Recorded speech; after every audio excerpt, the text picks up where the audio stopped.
মেয়েটি রেস্টুরেন্টে বসেছিল। হঠাৎ একটি ছেলে এসে মেয়েটির ব্যাগটি নিয়ে দৌড় দিয়ে পালিয়ে যায়। আর এটি দেখে পাশে থাকা ছেলেটি এসে বলল, আপু আপনি এখানে থাকেন, আমি দেখি ব্যাগটি এনে দিতে পারছি কিনা। এই বলে ছেলেটিও পিছন পিছন দৌড় দেয়, কিন্তু তাদের চিন্তা ভাবনা তো ছিল আলাদা।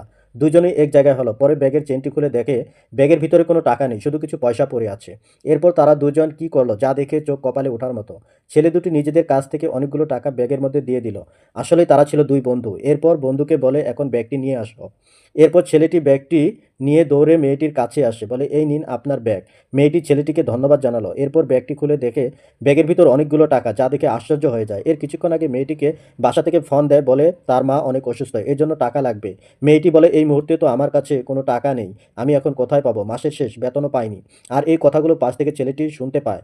তার অনেক খারাপ লাগে, ভাবে মেয়েটির জন্য কিছু একটা করতে হবে।